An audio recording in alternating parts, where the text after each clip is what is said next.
व्यक्ती होती कुर्मदास नावाची, ज्या व्यक्तीला हातही नाही पायही नाही या, ही व्यक्ती कीर्तनात कीर्तन ऐकत होती आणि भानुदास महाराज कीर्तनातून सांगत होते, भैया पंढरीश पांडुरंग परमात्मा असा दाता आहे, ज्याला हात नाही त्याला हात देतो, ज्याला पाय नाही त्याला पाय देतो, ज्याला डोळे नाही त्याला डोळे देतो. तुम्ही मागितल्याच्या नंतर सगळं काही द्यायला तयार असतो, पण मागणारा तेवढा लेव्हलचा असला पाहिजे. काय सांगतो, मागणारा सुद्धा तेवढा लेव्हलचा असला पाहिजे, आपला भाव सुद्धा तेवढा असला पाहिजे. मी नेहमी कीर्तनात आलं डोक्यात, मी कीर्तनात नाही सांगितलेलं अजून कधी, पण सांगतो ऐका, भाव कसे असले पाहिजे आपले. एक माणूस पत्नीला सांगतोय आपल्याला वारीला जायचंय, मग वारीला जायचंय आपल्याला, मग काय बांधावं लागेल का? अजिबात नाही.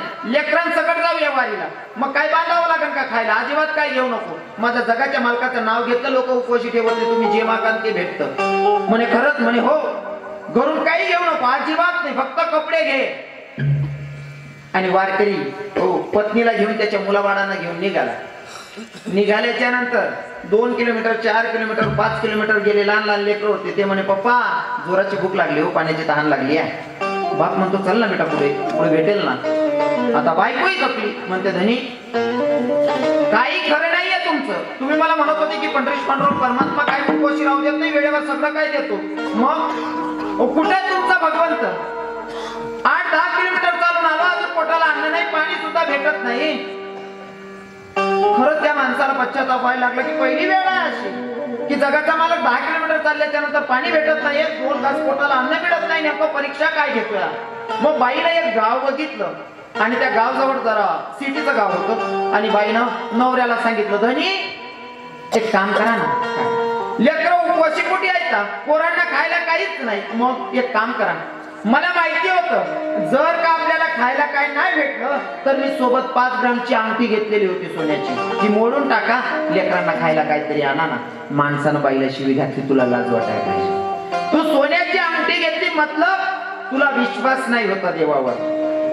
काय सांगितलं? तुला विश्वास नव्हता म्हणून ही फजिती होते. 5 ग्रामची अंगठी घेतली, दिली फेकून, आणि मग वारीला चालतोय. पुढे 2 किलोमीटर गेल्याच्या नंतर जेवण बिवण सगळं साधन सामग्री आयतं भेटलं खायला. तेव्हा वारकरीनं सांगितलं हा विश्वास असला पाहिजे, शंका असल्यावर नाही भेटत. बाईच्या मनात शंका होती ना, मला भेटेल का, आणि नाही भेटल्यावर सोबत काहीतरी साधन घे. साधन घेतलं म्हणून भेटू दिलं नाही. विश्वास, दृढ भाव असला पाहिजे. जगाचा मालक कसा दाता आहे ना, तुम्हाला तुम्ही जे मागसाल ते देतो, हो, पण तुमचा भाव तेवढा दृढ असला पाहिजे. तो तोपर्यंत देत नाही जोपर्यंत तुम्ही परीक्षेत खरे उतरत नाही. नाजिमदादा साहेब बरोबर आहे ना? द्रौपदी जेव्हा वस्त्रहरण होत होतं ना, द्रौपदीचं वस्त्रहरण होत होतं, तेव्हा एकीकडनं द्रौपदीची साडी खेचणारा होता दुशासन, आणि एकीकडनं द्रौपदी साडी खेचत होती. धरून आणलेला आहे द्रौपदीला, भर सभेत उभ्या, आणि द्रौपदीच्या पितामह भीष्माला द्रोणाचार्य कृपाचार्य मोठाले महात्मा बसलेले होते, आणि प्रत्येकाकडे हात जोडून सांगत होते, पितामह हो मी तुमची कुल वधूया, आणि तुमच्या समोर जर माझ्या आबरूचा इथं धिंडाणा होत असेल तर तुम्ही काय कामाचे, तुम्ही न्यायाधीश आहात. तुम्ही एक शब्द सांगितल्याच्या नंतर सगळा विषय थांबणारा पितामह, हो माझ्यावर न्याय करा ना. भगवंत ते सुद्धा ऐकत होते, पण भगवंत सांगत होते या म्हाताऱ्यांकडनं तू आबरूची भीक मागते ना, माग, कोण वाटतं का तुला भीक. दुशासन साडी घेत होता, द्रौपदीची एका हातात साडी, कोणी दया करत नाही. मग स्वतःच्या ताकदीवर विश्वास. एकीकडे दुशासन साडी घेतोय आणि एकीकडे द्रौपदीनं साडी धरून ठेवली, ते सुद्धा माझा जगाचा मालक बघत होता. पण तुझ्या स्वतःच्या ताकदीवर तुला विश्वास आहे ना, मग मी येत नाही. मग द्रौपदीची कुठंतरी ताकद कमी पडली, आणि मग द्रौपदी सांगते की आता काय खरं नाही, आता फक्त जगाच्या मालका कृष्णा, आता तूच आहे मला वाचवणारा.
जोडली, दोघं हात वरती केले आणि देवाचा धावा केला.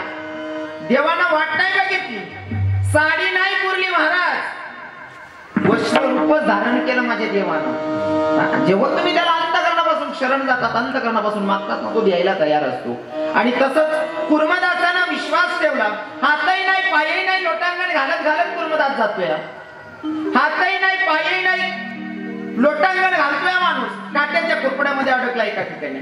आता काट्याच्या कुरपड्यामधून निघता येत नाही, अशक्त झालेला, उठता येत नाही, लोटांगणही घालता येत नाही. पण वारकरी जात होते, वारकरींचा आवाज आला, वारकरींचा गजर चालू होता, ज्ञानोबा तुकाराम हो. आता तो गजर ऐकला आणि ऐकल्याच्या नंतर कुर्मदासानं आवाज दिला, वारकरी बाबा, ओ वारकरी बाबा, ओ थांबा ना. वारकऱ्यांना फिरून बघितलं, कोणी दिसत नाहीये. अजून चालायला लागले, पुन्हा बाईने आवाज दिला, भैया वारकरी बाबा थांबा ना. एका वारकऱ्याचं लक्ष गेल्यावर काट्याच्या कुरपड्यामध्ये कोणीतरी अडकलेला. जवळ आले, बघतात कुर्मदास. दादा कोण आहे? म्हणले मी कुर्मदास. काय करतो? वारीला चालला. अरे तुला हातही नाही, पायही नाही, तरी वारीला चालला? म्हणे हो. त्याचा हात पाय सही सलामत आहे, तरी त्या देव करायला निघतात, बिगर आपल्यानं जायला ना. म्हणे काय सांगितलं वारकरी? ज्यासना हात पाय सही सलामत आहे त्यातले देवना कटाय, तुला हात पाय नाही तरी वारीला जायला ना. म्हणे हो. कुर्मदासानं सांगितलं, दादा आता माझ्याकडनं चालणं शक्य होत नाही, एक काम करा, तुम्ही वारकरी आहात, वारीला चालला, देवाचं दर्शन घेताय, तुमच्यासाठी एकदा घ्या, माझ्यासाठी दुसऱ्यांदा घ्या. तुम्हाला काही सांगायचं असेल तुमचा संदेश द्या, आणि दुसरा संदेश माझा देवाच्या कानी सांगा. तुझा भक्त तुझ्या दर्शनासाठी येत होता, त्याच्याकडनं चाललं जात नाही, एक काम करणार. तुझा भक्त तुझ्या दर्शनाला येतो, त्याच्याकडनं चाललं जात नाही, तो काट्याच्या कुरपड्यात अडकलाय. दादा वारकरी बाबा, माझ्या जगाच्या मालकाला माझा संदेश सांगा, तुझ्या भक्तानं तुला भेटायला बोलवलंय म्हणून. भगवंताला सांगितलं, देवा अरे तुझा भक्त तुझ्या दर्शनासाठी निघालेला, त्याच्याकडनं चाललं जात नाही, ज्याला हातही नाही, पायही नाही, तसा भक्त तुझ्या दर्शनासाठी येत होता. पण ऐक ना देवा, त्याच्याकडनं आता चाललं जात नाही, त्यानं आमच्या हाती निरोप पाठवलाय. आम्हाला सांगितलं की भक्ता, देवाचं दर्शन तुम्ही स्वतःसाठी घ्या, दुसऱ्यांदा माझ्यासाठी घ्या. तुम्हाला काय मागायचं तुमच्यासाठी पहिल्यांदा मागा, दुसऱ्यांदा माझी मागणी सांगा. काय तर भगवंताला सांगा, तुझ्या भक्ताकडनं तुझ्यापर्यंत येणं शक्य होत नाही देवा, तूच तुझ्या भक्ताला दर्शन द्यायला जा ना. दर्शनाची पण पद्धत असते बरं का. एक आंधळा देवाचं दर्शन घेत होता, मध्येच उभा होता लाईनीत. आंधळा बापूसाहेब, आमचे रिटायर फौजी बापूसाहेब आहेत, कीर्तन सोडत नाही महाराज, कुठे का कीर्तन असे ना, एवढा छंद वर जायला ना वर्ष पाहिजे. फक्त रवी किरण महाराज कोणता प्रोग्राम येतात, 50 किलोमीटर का ना जाणं शेव नाही. ते फौजी स्नान कीर्तनना काहीच संबंध नाही बरं.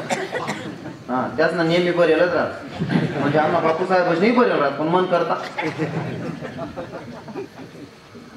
मला पिवाशिवाय सुधरत नाही ना. कसा खराब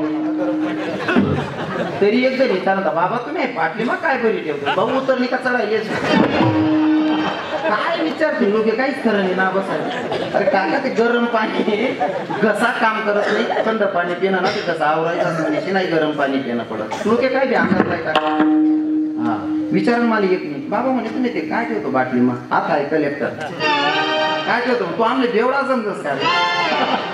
हा भक्त जेव्हा दर्शन घेत होता ना देवाचं, आंधळा भक्त होता.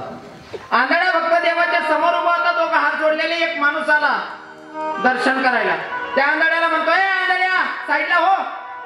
काय रे तुला दिसत नाही काय देवाच्या समोर उभा राहिला? म्हणले काय सांगत होता, तुला डोळे नाही, तू काय उभा, तुला देव दिसतोय का?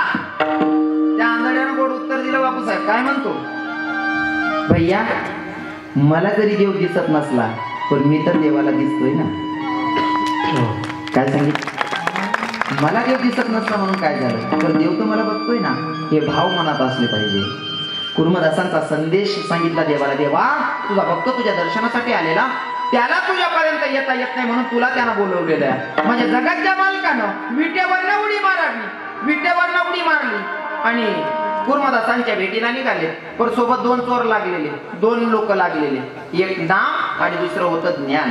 दोघं चोर माग होते देवाच्या आणि कुर्मदासांच्या पर्यंत आले. भगवंत आल्याच्या नंतर कुर्मदासांना सांगितलं, कुर्मदास जगाचा मालक मी तुझ्या भेटीसाठी आलोय, मला वारकरीने तुझा निरोप दिला. कुर्मदासांच्या डोळ्यात अश्रू होते. अरे तुला हातही नाही, पायही नाही, चाललाच कुठं? म्हणजे तुमच्या दर्शनासाठी येत होतो देवा. मग आता चाललं जात नाही म्हणून वारकऱ्यांच्या हाती निरोप दिला की माझ्या मालकाला मला भेटायला पाठवा म्हणून.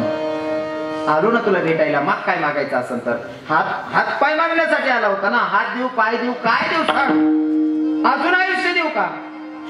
स्वर्गातलं अमृत देऊ का? कुर्मदासानं सांगितलं मला स्वर्गातलं अमृतही नको आणि हात आणि पायही नको. का?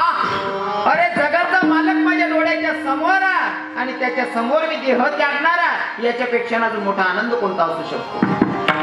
आणि खूप कमी लोक असतात की त्यांच्या मरण्याच्या वेळेस भगवंत त्यांना दिसतो. नाहीतर बरं का असं वाचलंय मी की दोघीकडे नजर जाते. एकीकडे तुमचं संसारातलं दिसतं, तुमचे पोरं, तुमची पत्नी, तुमचं परिवार, आणि एकीकडे भगवंत दिसतो. तुमचं चित्त जर का परिवाराकडे अडकलं तर या चक्रामध्ये पुन्हा फिरणे आहे. पण तुम्हाला जर ओढ लागली भगवंताची तर आपण स्वर्गाची प्राप्ती करून घेतो.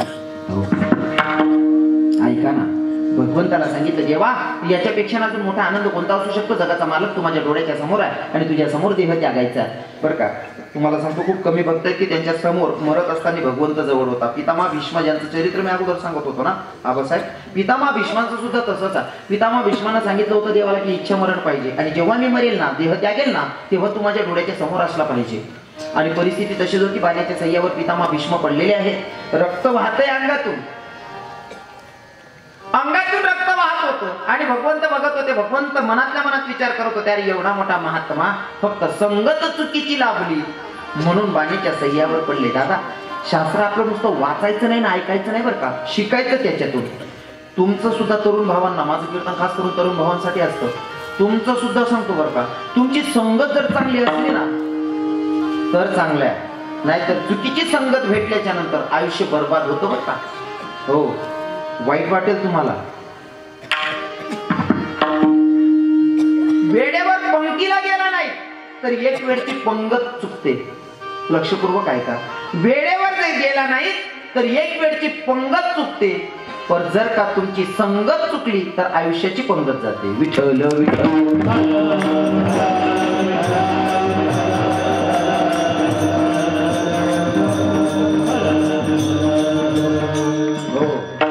पितामह भीष्मासारखा महात्मा बाणीच्या सह्यावर पडलेला आहे. संगतीचा परिणाम आहे. अजून सांगू का, अनितीनं कमावलं आणि तिथं जर का तुम्ही जेवण केलं ते संस्कार आपल्यात उतरतात. शास्त्र म्हणतं, रवी किरण महाराज घरचं काहीच सांगत नाही, वाचलंय तेच सांगणार आहे. तरुण भावांना सांगतो, भैया दारू गांजा मत पियो यारो, अकल गुंग हो जाती, अपने पल्लों का दाम खर्च के मुंह में मक्खी आ जाती है. संगत चुकली का पंगत चुकते. ऐका, तसं पितामह भीष्मांनाही वाटत होतं जगाचा मालक डोळ्याच्या समोर असला पाहिजे. डोळ्याचा समोर जगाचा मालक या. पण परिस्थिती नर्वस होता. भगवंत विचार करत होता, एवढा मोठा महात्मा आणि कशी परिस्थिती या.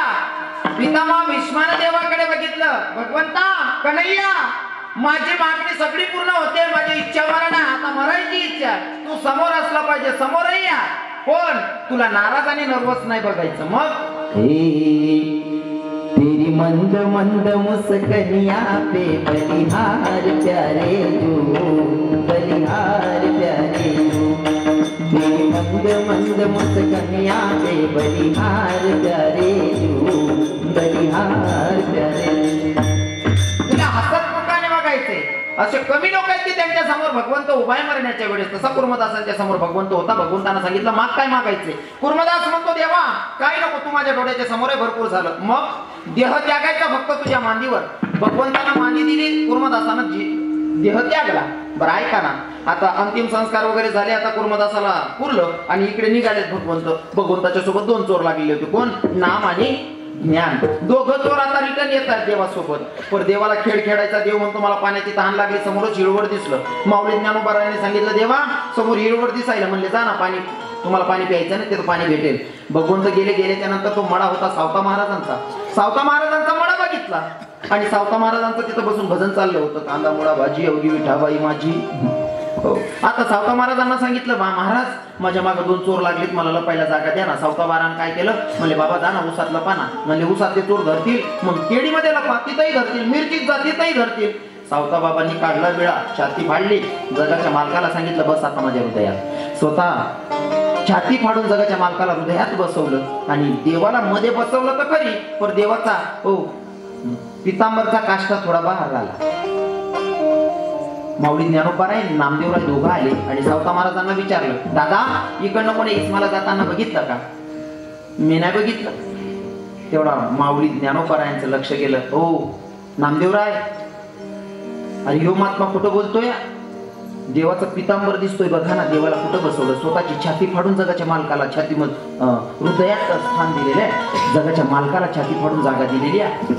तर माऊली ज्ञानोबाराय म्हणत होते, काय महात्मा, अरे या महात्म्याला किती धन्यता द्यावी ते मला सुचत नाही. या माऊली ज्ञानोबाराय सांगत होते, या महात्म्याला किती धन्यता देऊ काय कळत नाही. नामदेवराय म्हणतात, त्या महात्म्याला काय धन्यता देतात? अरे धन्यता जर द्यायची असेल तर त्यांच्या माय बापांना द्या, ज्यांनी हा पुत्र जन्माला घातला.